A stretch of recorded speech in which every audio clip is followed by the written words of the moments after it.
Hello and welcome to week 1 live chat in HCM570. We're going to have a wonderful walk through somewhat the world of healthcare technology, and there is a lot of technology in healthcare, all different kinds of parts. But one thing that is very, very important, and I will repeat it as often as possible, that I want you all to remember: the term technology is not one thing. It is hundreds of things. Let me give you some examples.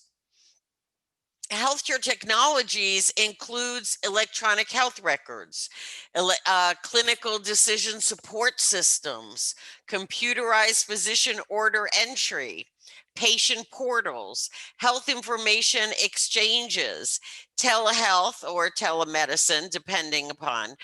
But the point is that all of these things are healthcare technologies. So whenever you write, whether it's in a discussion post or in a paper, it's very important that you remember that you're not talking about technology because it's too many things. You need to specify what that technology is. What are you talking about? Are you talking about EHR? Are you talking about CPOE? Are you talking about HIE? And if you don't know by now, I'm sure you know, or you're going to know, that healthcare is full of abbreviations and acronyms. We hardly ever talk in whole words. So, first of all, and another thing that I want to emphasize is I am here to support you. I am here to help you. And that is very important because I don't want you to wonder or be confused or be uncertain. I want you to shoot me an email, send me an email, and ask me, and I'll be happy to explain. And we can explain via email back and forth, and we can set up a phone appointment, or we can do a one-on-one Zoom, whatever is convenient for you. But I am here to help you understand, because I would rather spend time with you and explain things than have to constantly deduct points off your grade, because that's demoralizing. And more importantly, it's not going to get you anywhere out in the real world. You need to know about these things out there in the real world. Okay? So my desire is to work with you and help you understand. Okay? All right. So we have lots of resources as well. And I want you to remember that, yes, the internet has given us TikTok, but not so much for school and not so much for our professional lives. So instead, I wanted to share these 3 wonderful resources with you about health information technology. The Office of the National Coordinator, and that's pretty easy. It's www.healthit.gov. Okay, credible, easy to understand. It'll provide you with lots and lots of great information that's really going to help you understand what we're talking about. Okay.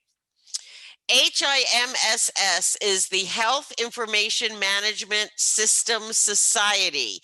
It is an association of health information management technology professionals. It's a wonderful organization. Their website is filled with a wonderful library of articles and easy to understand things as well. So definitely you want to bookmark that or favorite it. I guess depends on which browser you're using. And we also have AHIMA, www.ahima.org, which is the American Health Information Management Association. They have a wonderful, they call their library body of knowledge. It's wonderful. And this is an association of health information management professionals. And of course, technology is part of what we do. And essentially, if you're wondering about where you might want to become a member or become involved with further, or just check out more often, because this is an important thing to have on your resume. If you're a little more technology oriented, HIMSS is the place for you. If you're more leadership management oriented, AHIMA is for you. And if you got it in your budget, why not be members of both? Okay. And they also have certain national certifications that also are very good on your resume and really speak to your knowledge and your skills with regard to what the industry is looking for from you. Okay. So that can be a big help. All right. Next, and you'll notice we were talking about patient safety. We'll be talking about patient safety this week. And it's very important to be able to use the correct terminology. Now, of course, healthcare is no different than English and many, many, many other languages that have found it to be helpful to have 25 different words that kind of sort of mean the same thing. But it's important that you understand the words that we use in this industry. An adverse event is something that has happened that has caused patient harm as a direct result of medical care. So it could be a complication on surgery, or an unexpected allergic reaction to a medication, something like that. HAC stands for hospital acquired condition. So these are, and some of them are not even reimbursable. The hospital has to take the responsibility themselves. A hospital acquired condition, a good example of this might be a patient who is suffering from vertigo, dizziness, okay, and unstable on his feet, is in his hospital bed, and the nurse forgot to put up the side railing on the bed, and the patient decides, he's not going to bother anybody. He's going to go to the bathroom by himself. Well, of course, he gets out of bed and he falls and breaks his wrist. Okay. That fractured wrist would be a hospital acquired condition. Okay. So you can see how it's not necessarily specific medical care as in surgery, although that is included. It can also be perceived forgetfulness or an accident, a patient slipping on a wet floor kind of thing. Those could all be included under hospital acquired conditions. All right. And then we have never events, which are also known as sentinel events. And these are events that literally never should happen. So a good example of a never event is a surgeon leaving a surgical tool inside of a patient and sewing the patient up and sending them off to recovery with, a retractor inside them. That should never happen. Never, never, never happen. Okay, so that is an example of a never event, also known as a sentinel event. And you'll see that referred to in both manners. All right. Now, it's not enough to just identify adverse events or the possibility of adverse events. And that's where risk management comes in. For those of you who may know a little bit about risk management, but I believe it's a responsibility of all administrators and all of us on the clinical side as well as the administration side to look into these things and do what we can. And so the first category are preventable adverse events. That these are harm that has come to the patient that is directly due to an error or failure to apply an accepted strategy for prevention, for preventing the patient from getting hurt. And the example that I provided to you before about the patient with vertigo who's unsteady on his feet, and the bed railing, side railing, was not engaged, is a good example of that, because engaging that side rail, that's why those are there, to prevent the patient from getting out of bed without supervision when that is necessary. Okay. Ameliorable adverse events. These are not adverse events that happen to a woman named Amelia. Okay. I know I can't hear you, so maybe you're laughing a lot at my jokes, and that's fabulous, but okay. Um, these are events, while not necessarily preventable, they could be less harmful if care had been different. So these could be, for example, putting up those cone things when the floor is being washed or there's a leak on the floor, so that people would not slip. That, I guess, would be preventable, but making sure that they have those socks with the tread on them or slippers, so that if they fell, we would reduce the opportunity for falling. I don't know. Anybody have an idea?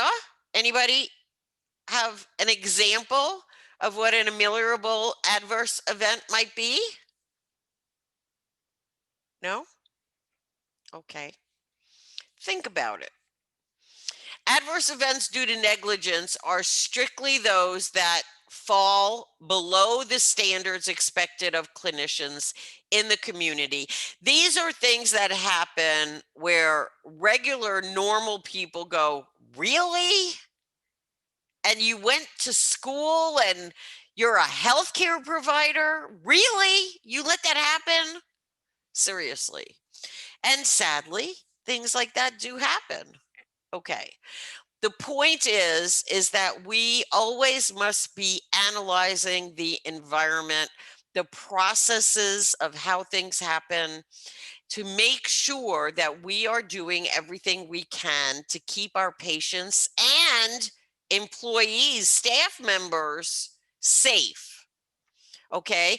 These can also be things such as putting lights out in the parking lot so that people who come to work or leave from work in the dark have a safer place. There's that, well lit area is known to reduce criminal activity. Okay. All right. All right. Some of the top patient safety issues of 2020. Oh, look, COVID is there. Ah, I'm totally shocked. Yes. So the safety issues for patients is doing anything possible to avoid the spread. We have a massive infectious disease plaguing our world. And on top of it, we have people who are refusing to use masks. We have people who are refusing to socially distant. Missed and delayed diagnoses, and this is not exclusive to 2020, because it's just such a very important thing, is to make sure that we are supporting the clinicians and we have a good communication with properly diagnosing what is going on with the patient. Because without a proper and effective diagnosis, we have no hopes of having an effective and efficient treatment plan. And you know what, ladies and gentlemen, that's what we do. That's actually the definition of healthcare. Maternal health is very, very important because you have two patients in one. And this is critical because when and this has already been proven that a pregnant woman who um, who gets proper prenatal care all the way up to delivery will not only have fewer health issues herself, but the child will have fewer health issues, not only as a child, but throughout their life. So we're not just talking about averting health problems for a short span of time, not even just 9 or 10 months. We are talking about averting health issues for 2 lifetimes with one effort. And well, this, number 4 kind of goes hand in hand with COVID, but also has its own things, is early recognition of behavioral health issues. COVID brain is a real thing. Depression, sadness, loneliness, um, a, drinking and drugs, of course, have increased. Why? Because of the aforementioned loneliness, depression, sadness, not to mention the mourning of over 350,000 people in the country who have died. This is such a complex thing that's going on, but honestly, I find it so critical that we pay attention to behavioral health. We should have done a much better job before. The good news is that thanks to COVID, and I'm a big believer in looking for that shiny lining in that dark cloud. One of the things is a greater recognition of behavioral health issues. Another thing is the increased usage and adoption of telemedicine, telehealth, where patients can get care, speak just like we are right here in a Zoom, only encrypted. Patients can communicate and get help over the internet, an encrypted system. And why this is particularly important with behavioral health is it helps to reduce some of the shame attached of getting help for mental stress, because nobody has to worry about being seen walking into that building or that doctor's office with that sign. Okay, it helps to make it a little more private, a little more personal, and therefore hopefully more patients will cover this. And speaking of which, many more third-party payers are now supporting more behavioral health services, and that is also a good thing. So we have a lot of things going to help us recognize that the brain and mental and behavioral awareness and good health is not some oddity. It doesn't mean you're crazy. It actually means you're human. And it's just another anatomical site in the body that needs care and help sometimes. Device problems, we have a lot more, and as I said a little bit ago, we have a lot more technology involved in healthcare, and technological medical devices are much more prevalent and becoming more and more prevalent every day, and therefore, you know, we're going to have problems. It's just the nature of the beast.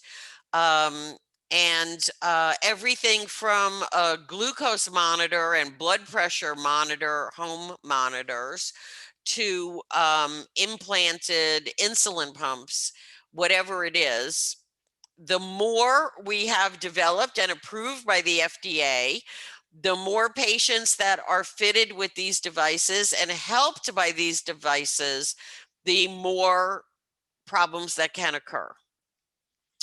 Okay, and cleaning, disinfection, and sterilization of devices. And this is also something that COVID has helped, because although I'm still really not certain about the whole toilet paper shortage, I totally understand the shortage of Clorox and Lysol. So again, this has made cleaning, disinfection, sterilization of things, top of the mind awareness, a lot more important and a lot more present in our daily tasks. And that is incredibly good because, you know, patients have been getting hospital acquired infections, HAI, hospital acquired infections for as long as there have been hospitals, and most often pneumonia, sepsis, not a good one to have, but none of them are. Okay, so this is going to help. This cleaning, disinfection, sterilization, new habit, thanks to COVID and being in top of mind awareness, is going to help also reduce the infection spread of other infectious diseases, which can only be good, right? All right, some more quality resources. I talked about specifically HIT resources earlier. Now I want you to look at resources that will help you write your papers and support your knowledge in healthcare, healthcare administration, healthcare management, particularly healthcare information systems. The Joint Commission. And for those of you who may have been, I remember in the introductions, who may be in the industry for decades, it is no longer JCO. It hasn't been since 1998, okay? So get with the program. It's the Joint Commission.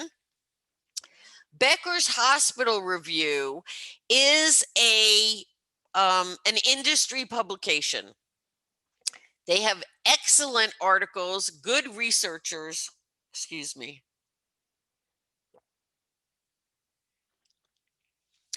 Good researchers, and very important, they are credible and trustworthy.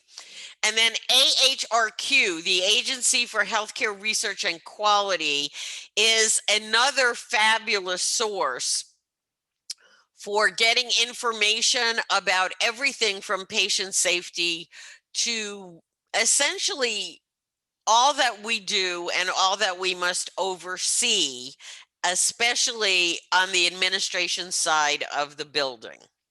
Okay. All right, healthcare reforms. You will begin to see, if you have not already, PSIs, and these are patient safety indicators, which are a set of measures that are used to identify potential, sometimes it's a little after the fact, but potential in-hospital complications and potential adverse events following surgeries, procedures, and childbirth. Okay. Now, the benefits of these can help us in our planning to, again, look and analyze the environment as well as the processes. Okay, how does the patient get checked in? What happens to the patient after surgery immediately? Where do they go? Who's doing what, where, how? And really analyzing these processes and create and implement corrective measures where they're needed. And this is really important. And you might say, well, the hospital I work for has been around for 50 years. They don't need me to come. Yes, they do. There's this thing called fresh eyes. There's also this thing called, I'm so busy doing all the other things on my to-do list that I don't have time to go looking for what hasn't happened yet.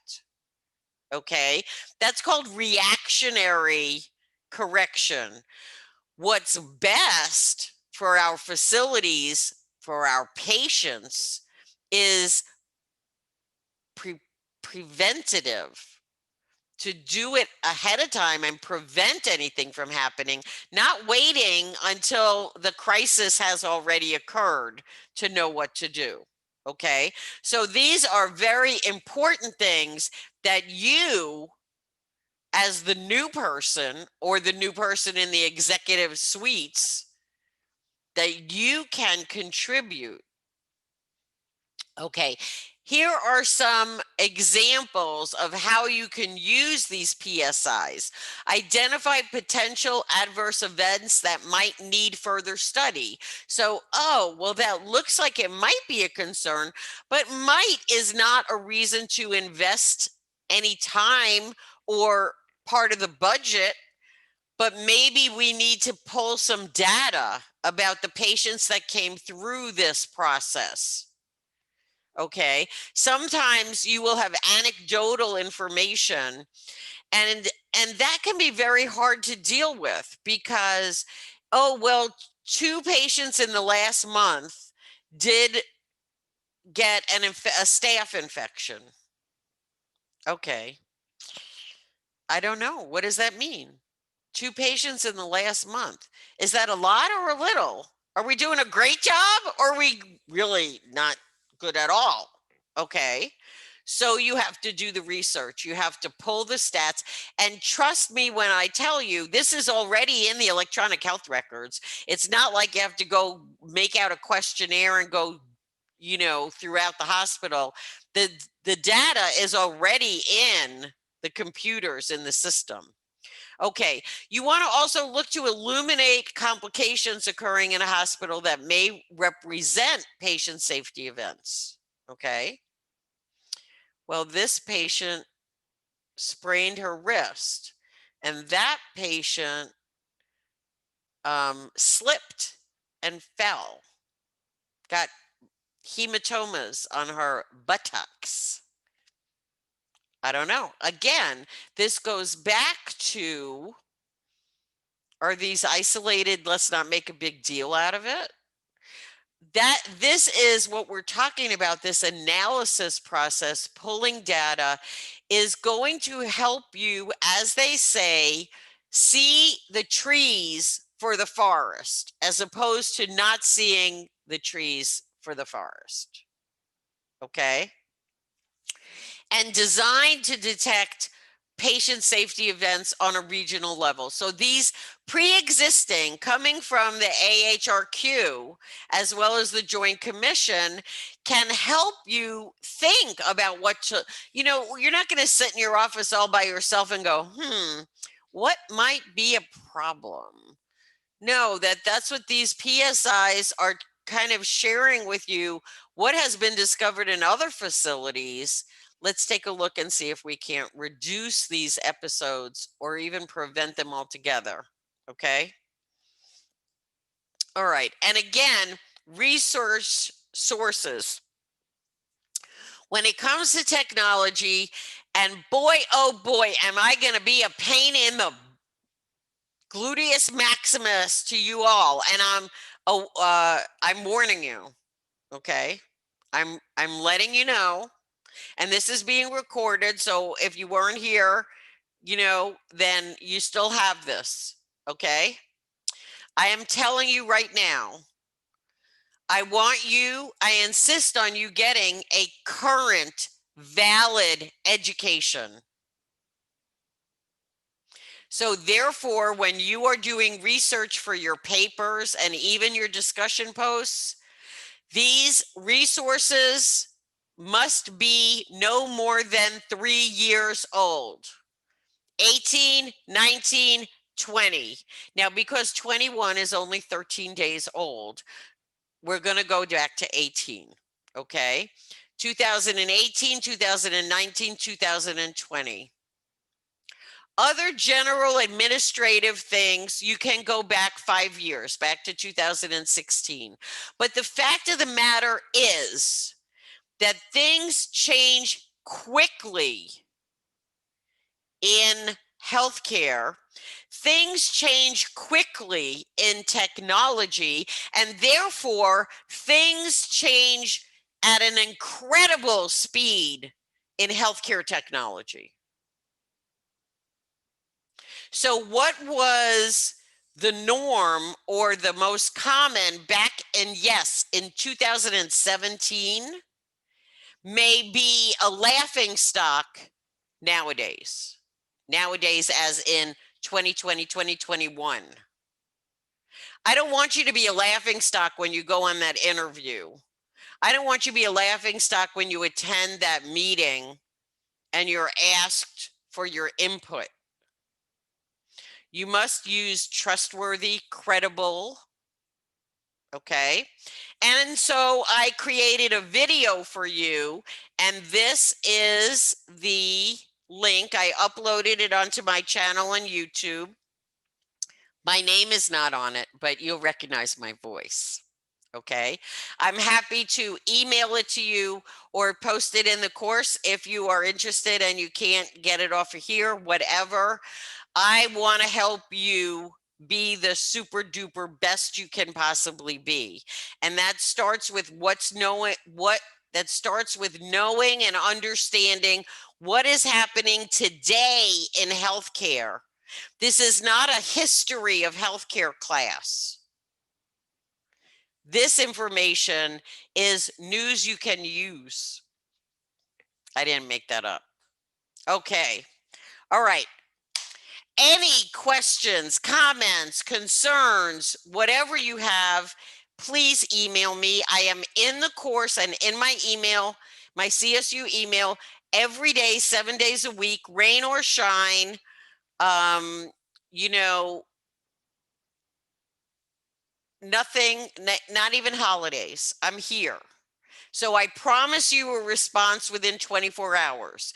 If you do not get a response from me within 24 hours, chances are I have not received your email, because even cyberspace is not perfect. Okay. Your email might be in one of the rings of Saturn and I will not have a chance to read it. So, you know, poke me again. All right. I am here. I'm your coach. I am your Sherpa. I want to see you succeed, but you got to let me help you, okay? All right. Any questions, concerns, comments? Matthew?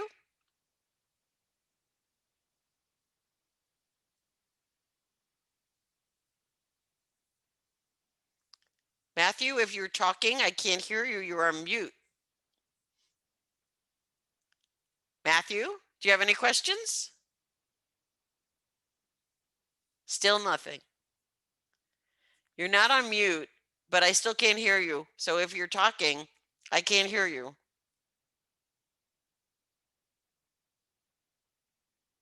Okie dokie then. All right, I will post this recording in the course room. Oh, there you are. You're in the chat box. Okay, your mic doesn't work. I don't know why. I don't know. I teach about technology. I cannot fix technology. Okay. However, we have fabulous tech support. So I don't know if you can maybe contact them. Maybe they can help you. You never know. Okay. I suggest emailing them. Okay. Good. Thank you very much. I appreciate that. All right. I will see you in the discussion board. And again, please don't hesitate to email me if I can help you in any way, shape, or form. Okay? Stay safe. Be well. Bye.